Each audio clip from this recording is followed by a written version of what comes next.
잠시 기도하고 말씀 보도록 하겠습니다. 자비롭고 은혜가 충만하신 하나님 아버지, 오늘도 우리가 한 주 동안 세상 가운데 살아가다가 또 이렇게 거룩하고 복된 주일을 믿음으로 하나님 여호와의 전에 나와 지킬 수 있는 은혜를 부어주시니 감사합니다. 하나님 믿음대로 될지어다 말씀하셨사오니 아버지 하나님, 이 시간 여호와 하나님의 그 말씀을 붙들고 그 말씀 안에 살아가기를 소망하고 또 결단하며 나아갈 때마다 아버지 말씀이 힘이 되게 하시고 그 말씀으로 이 세상을 능히 이기는 아버지 하나님 능력을 부어 주시옵소서. 이 시간 하나님 앞에 이 세상 가운데 짊어지고 있었던 짐이 있다라면 다 내려놓게 하시고 하나님의 그 긍휼히 여기심을 아버지 하나님 느끼는 시간 되게 하시고 하나님의 인도하심을 경험하는 시간 되게 하여 주시옵소서. 하나님의 사랑이 이 시간 온전히 이 예배 가운데 아버지 하나님 넘쳐나게 될 줄 믿습니다. 주님, 저희들의 마음이 온전히 여호와만을 향하게 하시고 하나님의 말씀을 아버지 깨닫는 은혜의 시간 되게 하여 주시옵소서. 예수님의 이름으로 감사하며 기도드립니다. 할렐루야. 여러분 어떻게 지내셨습니까? 제가 좀 야인 것 같지 않나요? 전혀 그렇지 않다라고 저를 바라보시면서 목사님 좀 찐 것 같아요 라고 하시는 분도 계실 것 같은데 빠졌어요. 여러분 오늘 말씀의 제목이 뭡니까? 좀 앞에 있는 이 목사를 좀 불쌍히 여겨주셔서 이 목회자가 앞에 서서 성도님들에게 하나님의 말씀을 대언한다는 것이 얼마나 두렵고 떨리는 자리인지 모릅니다. 여러분들 대표기도만 하라 그래도 저는 못할 것 같은데요. 여러분 오늘 지난주 수요 예배는 우리 장로님께서 말씀을 전했다라고 들었습니다. 장로님 잘 전하셨을 줄 믿습니다. 이 자리에 흔다는 것이 특히나 앞에 흔다는 것은 참 힘이 드는 자리인 것은 맞습니다. 왜냐하면 그만큼 책임감이 따르는 자리이기 때문에 그렇습니다. 여러분 앞에 흔 저 또한 여러분은 이 큰 강대상을 통해서 제 하반신이 보이지 않을 뿐이에요. 그렇죠 여러분? 이게 얼마나 하나님의 은혜인지 몰라요. 만약에 하반신이 보인다라면 제 다리가 양다리 춤을 추고 있는 것을 보게 될 것입니다. 여러분 오늘 말씀을 통해서 여러분에게 전할 것은 말씀의 제목을 통해서 좀 어느 정도 느낌이 오실 수 있는데 불쌍히 여김으로입니다. 불쌍히 여김으로 여러분에게 한 가지 질문을 던지면서 말씀을 이어가고 싶은데 여러분은 어떤 눈으로 세상을 바라보고 계십니까? 이렇게 쭉 찢어진 눈으로 바라보고 계십니까? 아니면 동글동글한 눈으로 바라보고 계십니까? 아니면 그윽한 눈으로 바라보고 계십니까? 아니면 시기질투가 가득한 눈으로 세상을 바라보고 계십니까? 사랑하는 우리 영광교회 성도 여러분, 오늘은 거룩한 주일입니다. 하나님의 전에 나아가 예배하는 여러분의 심령 위에 우리 주 예수 그리스도의 크신 은혜와 평강이 충만하시기를 주님의 이름으로 축원합니다. 오늘 살아가는 우리의 일상을 가만히 한번 돌아보시기 바랍니다.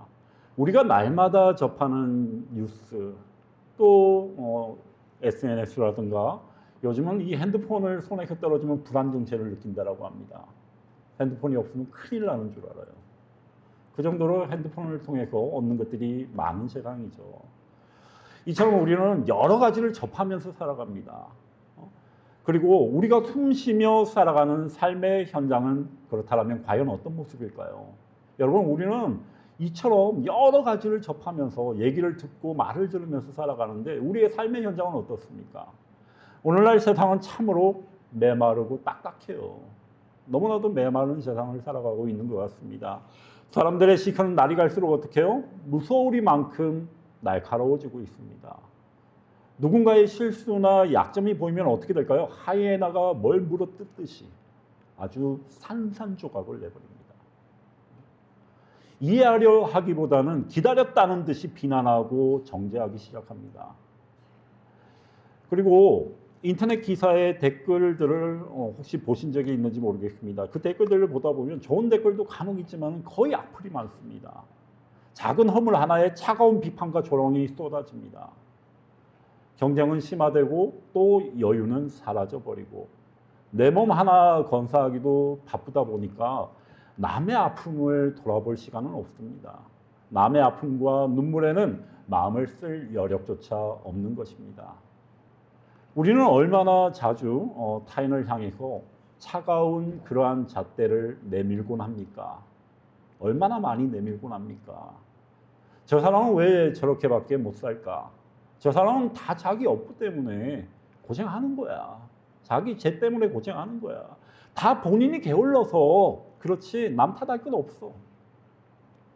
옳고 그름을 따지는 그러한 차가운 비판이 너무나 당연해진 이 세상 속에서 우리의 영혼마저 점차 단단하게 굳어지고 메말라가고 있지는 않습니까? 여러분, 사랑하는 우리 영화교회 성도 여러분, 그러나 사랑하는 성도 여러분, 오늘 우리가 읽은 본문 이 말씀 속에서 만나는 예수님의 시선은 우리의 세상을 바라보는 그러한 차가운 눈과는 완전히 달랐습니다.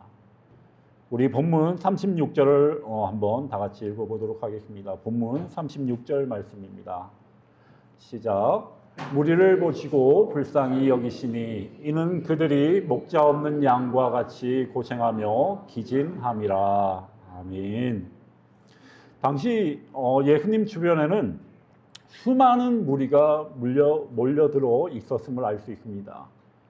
그들은 어떤 사람들이었습니까? 로마의 지배 아래에 수탈당하던 그러한 가난한 자들, 그리고 갖가지 질병, 이 질병에 시달리던 환자들입니다. 사회에서 외면받던 세리와 죄인들이었습니다.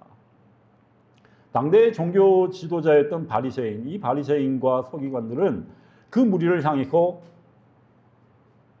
여러분 발로 찬 것도 아니에요. 뭘로 찼는지 아십니까? 혀를 찼습니다.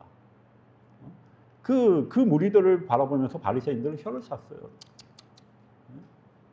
율법도 모르는 무식한 자들, 하나님의 벌을 받아서 병에 걸린 죄인들, 이렇게 얘기하면서 비난하고 멀리했습니다. 하지만 예수님은 그 지치고 피곤하여 쓰러져가는 그 무리를 보시며 한탄하거나 짜증을 내지 않으셨어요. 그분은 그들을 바라보시면서 깊은 불쌍히 여김에 이러한 마음을 품으셨습니다. 예수님의 눈에 그들은 정죄할 죄인이 아니에요. 예수님의 눈에는 그들이 정죄할 죄인이 아닙니다. 정죄할 죄인이 아니라 목자 없는 양과 같이 고생하며 기진한 그러한 불쌍한 내 자녀들이었던 것입니다. 오늘 이 주일 예배 시간 주님의 이 따뜻하고 절절한 불쌍히 여김의 시선이 우리 메말라 있는 우리 모두의 심장에 흘러들어오기를 간절히 소망합니다. 그래서 우리의 차가운 눈이, 우리의 이 차가운 눈, 우리의 차가운 이 시선이 바뀌고 우리의 삶이 변화되는 놀라운 축복의 시간이 되기를 주님의 이름으로 축원합니다. 불쌍히 여기면 여러분, 하나님의 이 진짜 쉽게 얘기하면 우리 창자 있죠, 그렇죠? 몸속에 창자가 있고 이게 끊어지는 아픔입니다. 이 아픔을 겪어보지 않으면 모르는데 저도 겪어보진 않았지만 비슷한 고통을 당한 적이 있습니다. 엄청난 숨도 쉴 수 없을 고통입니다. 우리가 성경이 말하는 불쌍히 여김이 무엇인지 그 깊은 의미를 알기 위해서는 성경에 쓰여 있는 원어의 의미를 살펴볼 필요가 있습니다. 신약 성경이 기록된 헬라어 원어로 이 불쌍히 여기다, 이 불쌍히 여기다라는 단어는 스플랑크 니조마이라고 합니다. 스플랑크 니조마이. 이 단어는 인간의 내장, 제가 앞에 그 얘기했지만 즉 창자나 심장을 뜻하는 스플랑크논이라는 단어에서 유래했다라고 합니다. 이것이 무슨 뜻입니까? 성경이 말하는 불쌍히 여김은 길가에서 불쌍한 사람, 그 사람을 보고 지나치며 아이고 불쌍해라 어쩌나, 아이고 불쌍해라 어쩌나 이렇게 하고 감정 없이, 여러분 제가 정말 불쌍히 여기는 것 같았나요? 아이고 불쌍해서 어쩌나. 여러분 정말 불쌍히 여기는 마음이 느껴지십니까? 1도 안 느껴지시죠? 그렇죠? 아, 목사님 왜 저렇게 얘기를 하셔? 전혀 불쌍하지 않은데? 이렇게 느끼셨다면 제대로 느끼신 거예요. 제가 제대로 얘기한 겁니다. 이렇게 얘기하면서 감정이 하나도 없어요. 정말 불쌍히 여기는 마음은 1도 없고, 혀를 차며 단순한 동정심으로 얘기하는 그러한 불쌍히 여김이 아니에요. 여기에 나오는 불쌍히 여김은 상대방의 아픔, 그 아픔과 절망이 내 몸 깊은 곳까지 그대로 전달되어서 마치 내 창자가 비틀어지고 찢어지는 그러한 통증을 함께 느끼는 상태를 의미하는 것입니다. 예수님이 들려주신 누가복음 15장, 여러분들 너무나도 잘 아시죠? 탕자. 이 탕자의 비유를 한번 생각해 보세요. 아버지의 유산을 미리 챙겨서 타국으로 떠났잖아요. 그리고 그 방탕한 생활을 살다가 모든 것을 다 잃어버리고 돼지가 먹는 그러한 지눈 나무 열매조차 배불리 먹지 못해서 죽을 지경, 그 지경이 되어서야 그 아들은 염치 없이 어떻게 해요? 집으로 돌아옵니다. 만신창이가 된 채로 걸어오는 그 아들을 먼발치에서 바라보던 그 아버지는 어땠습니까? 너무 달랐죠. 아버지는 이렇게 했어요. 성경은 이렇게 기록합니다. 아직도 거리가 먼데, 아직도 그 아들이 오고 있는 그 거리가 먼데 아버지가 그를 보고 치근히 여겨 달려가 목을 안고 입을 맞추니라고 말씀하고 계십니다. 아버지는 내 돈 다 어디로 날리고, 이놈 이 죽일 놈 내 돈 다 어디로 날리고 이렇게 얘기 안 했고요. 네가 그러고도 내 아들이냐라고 질타하지도 않았습니다. 그냥 아무 죄도 묻지 않았어요. 아무 죄도 묻지 않았습니다. 초라하기 짝이 없는 그 아들의 모습을 보는 순간 아버지의 이 창자가 끊어지는 듯이 아팠을 것입니다. 아들의 아픔이 곧 누구의 아픔입니까? 아버지 자신의 아픔인 거예요. 그것이 바로 스플랑크니 조마이인 것입니다. 불쌍히 여김.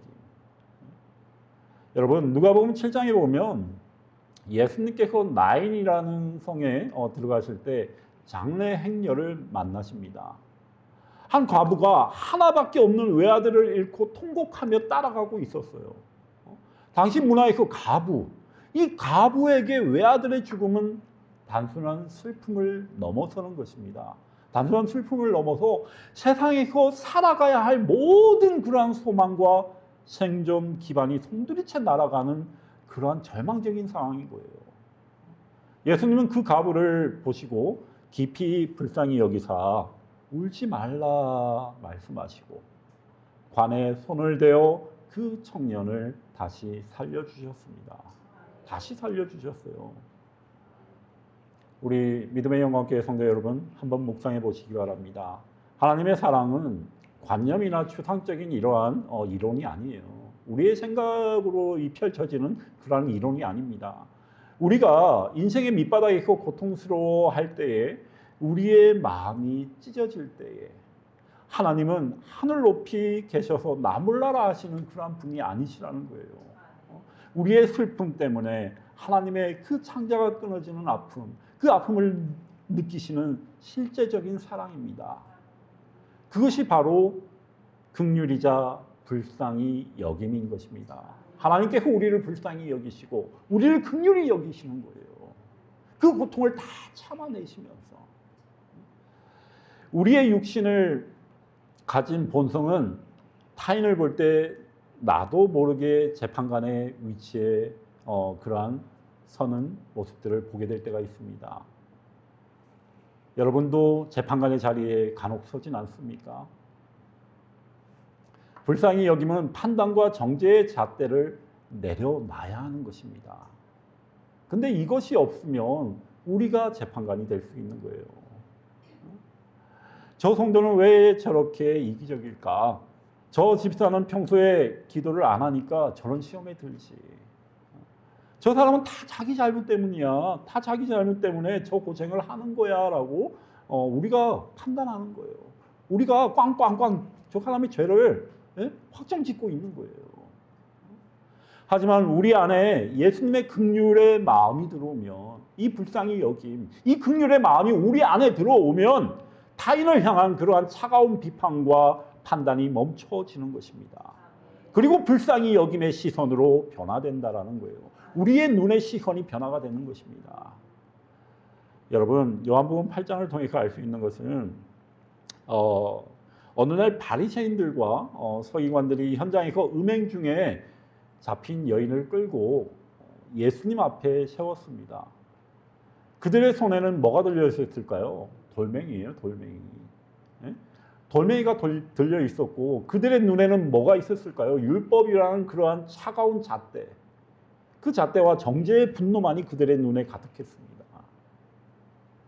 선생님, 율법에는 이런 여자를 돌로 쳐서 죽이라고 명하였는데 선생님은 어떻게 하시겠습니까? 그들은 율법의 옳고 그름으로 그 여인을 바라보았습니다. 여인의 죄만을 바라보았습니다. 영혼은 보지 못했어요. 그 죄만을 바라보는 것입니다. 그러나 예수님은 그 여인을 긍휼의 눈으로 바라보셨습니다. 예수님이 여인의 죄를 옳다고 하신 것이 아니에요. 죄 아래에 짓눌려 소망 없이 떨고 있는 그 한 가련한 영혼, 그 영혼의 상태를 불쌍히 여기신 것입니다. 그 영혼을 불쌍히 여기신 거예요. 예수님은 너희 중에 죄 없는 자가 먼저 돌로 치라라고 말씀하시지 않습니까? 여러분, 이 말씀에 자유로운 사람이 있습니까? 돌을 칠 수 있는 분 계십니까? 이 말씀을 하신 뒤에 모두가 떠나고 홀로 남은 그 여인에게 말씀하셨습니다. 나도 너를 정죄하지 아니하노니 가서 다시는 죄를 범하지 말라라고 말씀하십니다. 여러분, 이 비판이라는 것은 결코 사람을 바꾸지 못합니다. 이 비판은 사람을 바꿀 수가 없어요. 사랑하는 우리 믿음의 영화교회 성도 여러분, 우리가 누군가를 정죄하고 비판하고 옳고 그름을 정확하게 지적해 준다라고 해서 그 사람이 변합니까? 아니요. 그렇지 않습니다. 차가운 비판은 사람의 마음을 더 다치게 만들어요. 비판을 하면 할수록 그 사람의 마음은 다치는 것입니다.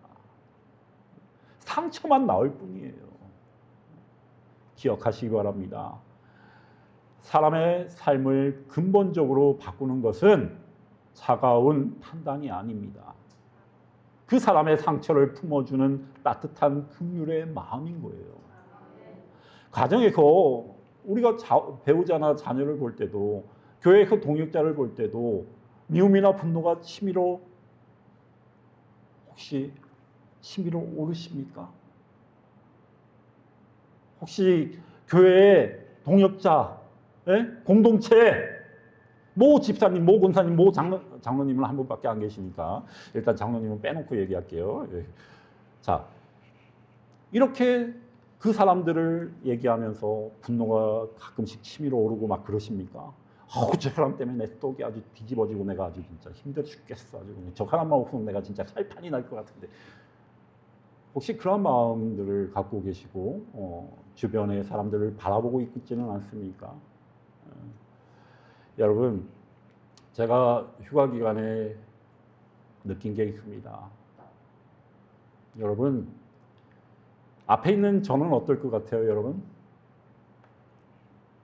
아우, 진짜 저 사람만 아니면 내가 진짜 이렇게 참 좀 더 이렇게 과묵하고 이렇게 좀 더 이렇게 참 이렇게 선한 이렇게 목회자의 얼굴을 할 수 있을 텐데 저 사람 때문에 내 목회자의 이 선한 얼굴이 자꾸 찌그러지는 그런 순간들이 나올 때가 있다. 저는 그럴까요, 안 그럴까요, 여러분? 제가 누차 얘기하지만 앞에 서 있는 이 목회자도 죄인이고 사람입니다. 넘어질 수 있고 제 가운데 빠질 수 있습니다. 제가 휴가 기간에도 여러 번 이러한 분노가 치밀어 오를 때가 있어요. 아우, 내가 진짜 좀 변하게, 왜 내가 진짜 선한 모습을 보여야 되는데 왜 나한테 자꾸 악한 모습 드러나게 만들어? 저 사람만 아니면 내가 악한 모습이 안 드러날 텐데 왜 자꾸 내 악한 모습을 꺼집어내는 거야? 이런 순간이 있었습니다. 여러분, 제가 이렇게 얘기하는 것은 여러분의 그러한 모습들이 결코 여러분 잘못됐다라고 얘기하는 게 아니라는 거예요. 그럴 수 있다라고 얘기하는 것입니다. 그게 잘못됐다라고 얘기하는 건 아니에요. 이 분노가 치밀어 오를 때가 우리는 있어요. 주변 바로 옆에, 정말 어제까지만 해도 사랑했던 사람인데 오늘 보니까 분노가 치밀어. 그런데 돌아서서 내일 바라보니까 또 사랑스러워요. 우리는 그런 사람이에요, 여러분. 주님, 제 안에 차가운 이러한 정죄의 눈을 거두어 주시옵소서. 거두어 주옵소서. 저 사람 뒤에 숨겨진 상처와 외로움, 그리고 목자 없이 방황하는 영혼의 불쌍함을 볼 수 있는 주님의 눈을 주옵소서. 우리가 주님의 눈으로 바라보면 긍휼히 여길 수 있고 불쌍히 여겨질 수 있는 것입니다. 그런데 이게 내 시선이 되는 순간 그렇게 바뀌는 거예요. 예수님의 이 불쌍히 여김은 그냥 마음속의 그러한 감정의 울림만으로 끝나지 않습니다. 긍휼은 반드시 구체적인 뭐가 따를까요? 행동입니다. 행동과 기도의 열매로 드러나는 거예요. 오늘 본문 35절을 보시기 바랍니다. 마태복음 9장 35절에 말씀해 보면 예수께서 모든 도시와 마을에 두루 다니사 그들의 회당에서 가르치시며 천국 복음을 전파하시며 모든 병과 모든 약한 것을 고치시니라라고 말씀하고 계십니다. 예수님은 민족의 아픔과 사람들의 그러한 고통을 불쌍히 여기셨기에 한 곳에 앉아서 눈물만 흘리신 것이 아니었어요. 직접 발로 뛰셨어요. 직접 발로 뛰셨습니다. 찾아가셨어요. 그러면서 모든 도시와 마을을 두루 다니셨습니다. 가르치시고 천국 복음을 전파하시고 또 그들의 병과 약한 것을 고쳐주셨습니다. 예수님이 말씀하신 그 선한 사마리아 여인을 기억하실 것입니다.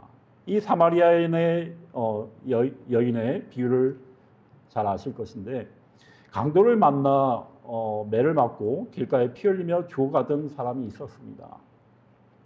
율법을 잘 안다라는 그러한 제사장도 레위인도 그를 보고 어떻게 했을까요? 피해 갔어요, 여러분. 지나가는 정도가 아니라 피해서 갔습니다. 하지만 종교적으로 무시당하던 그 한 사마리아인은 그를 보고 불쌍히 여겨 다가갔습니다.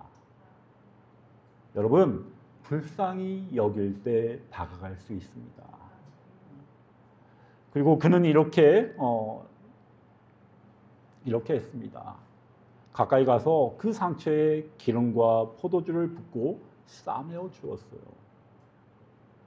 이것은 구체적인 치유에 해당하는 거예요. 그리고 자기 짐승의 주막으로 데리고 가서 돌보아 주었습니다.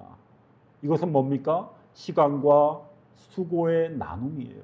나눈 거예요. 자기의 시간을 나누고 자기의 수고를 나눈 것입니다. 2데나리온을 또한 내어주며 주막 주인에게 돌보아 달라고 부탁하고 비용이 더 들면 돌아올 때 갚겠다라고 했습니다. 이것은 여러분 희생을 의미하는 거예요. 내 것을 희생한 것이죠. 내 물질을 희생한 거예요. 그렇죠? 재정을 희생한 것입니다. 불쌍히 여기는 마음은 머릿속에 머무는 그러한 관념이 아닙니다. 나의 시간과 물질, 나의 수고와 손발을 움직여서 흘려보내는 구체적인 그러한 사랑의 실천인 것입니다. 여러분, 이렇게 할 때 우리가 연결되어지는 것이 바로 중보기도입니다. 중보기도. 서로를 위해서 중보 기도할 수 있는 거예요. 37절, 38절 말씀을 통해 알 수 있는 것인데, 또한 예수님은 제자들에게 이렇게 말씀하고 계시는데, 그것이 9장 37절에서 38절입니다. 우리 다 같이 한번 보도록 하겠습니다. 이에 제자들에게 이르시되 추수할 것은 많되 일꾼이 적으니 그러므로 추수하는 주인에게 청하여 추수할 일꾼들을 보내주소서 하라 하시니라. 아멘. 여러분, 세상에 고통받은 그러한 영혼들을 불쌍히 여기는 마음이 들 때 성도는 마땅히 하나님 앞에 무릎을 꿇고 중보 기도의 자리로 나아가야 합니다. 기도해야 하는 거예요. 하나님, 저 고통받는 이웃에게, 상처 입어 무너져가는 저 가정에 하나님의 일꾼을 보내어 주시고 구원의 손길을 베풀어 주옵소서라고 기도하는 그러한 성도가 되어야 할 것입니다. 말씀을 매듭 지으려고 합니다. 여러분, 긍휼을 입은 자, 이 긍휼을 입은 자의 삶은 어떠한 삶일까요? 사랑하는 우리 영광교회 성도 여러분, 오늘 우리가 세상을 향해 그리고 내 곁의 이웃을 향해서 불쌍히 여기는 마음을 품어야 하는 가장 결정적이고 본질적인 이유는 무엇입니까? 그것은 바로 우리가 먼저 하나님께 헤아릴 수 없는 불쌍히 여김을 받았고 하나님의 은혜 없이는 살 수 없음을 경험한 자들이기 때문에 그래요. 로마서 5장 말씀처럼 우리가 아직 죄인 되었을 때, 우리가 하나님과 원수 되었을 때 스스로의 힘으로 구원받을 수 없는 그러한 죄 가운데 받은 우리를 하나님께서 불쌍히 여겨주셨습니다. 하나님께서 우리를 목자 없는 양같이 그렇게 가련하게 보지 않으셨다라면, 그 길 잃은 양, 목자 없이 버려진 양, 그렇게 가련하게 보지 않았다라면 독생자 예수 그리스도를 이 땅에 보내어서 십자가에 피 흘려 죽게 하지 않으셨을 것입니다.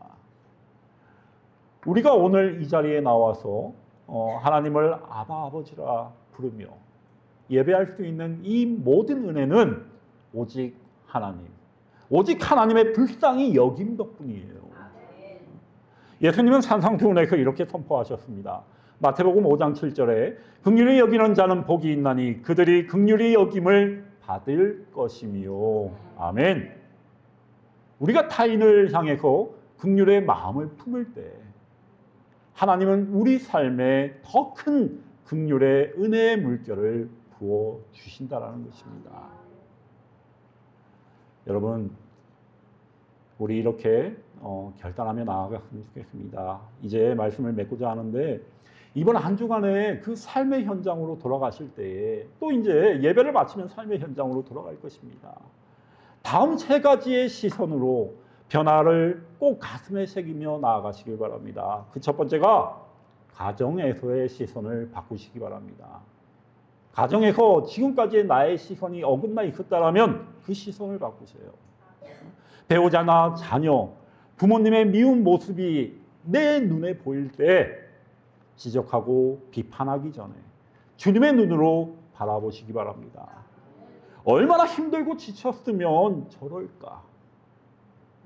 불쌍히 여기는 마음을 달라고 기도하시기 바랍니다. 여러분, 이 기도 오늘 새벽에도 했습니다.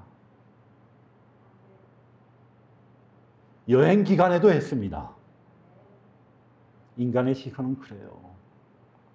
이 시선을 바꾸는 것은 하나님께 기도할 때 바뀌는 거예요.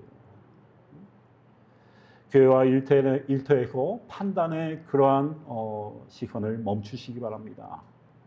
그리고 나와 성향이 맞지 않거나 내게 상처를 주는 사람을 만날 때 그 사람을 정죄하기보다 그 영혼의 그 빈곤함과 외로움을 위해서 불쌍히 여기며 기도해 주시기 바랍니다. 그리고 여러분, 이웃을 향해서 여러분 구체적인 손길을 뻗으시기 바랍니다. 구체적으로 손길을 뻗으세요.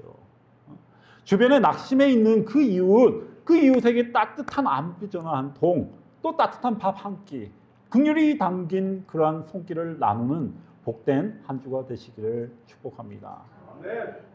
오늘 주님의 심장이라고 할 수 있는 그러한 스플랑크니 조마이, 이 불쌍히 여기는 마음, 이 마음이 저와 여러분의 심장 속에 회복되어 우리가 서 있는 곳마다, 우리가 서 있는 그곳마다 하나님의 나라가 임하기를 주님의 이름으로 간절히 바라고 원합니다. 우리 모든 영광교회 성도님들에게 그러한 은혜가 보이기를 주님의 이름으로 축원합니다. 이 시간 우리 결단하며 기도했으면 좋겠습니다. 하나님 아버지, 이 시간 오늘 주신 이 말씀을 기억하게 하시고 하나님 여호와 앞에 우리가 기도하며 나아갈 때에 하나님, 우리가 우리의 이 정죄의 시선으로, 비판의 시선으로 세상을 바라보지 않게 하시고 오늘 하나님께서 말씀하신 이 말씀으로 아버지 하나님 살아갈 수 있는 은혜가 있게 해달라고 우리 다 같이 주의 이름 부르시면서 다 같이 통성으로 기도하신 후에 제가 마무리 기도하도록 하겠습니다. 다 같이 기도하시겠습니다. 주여!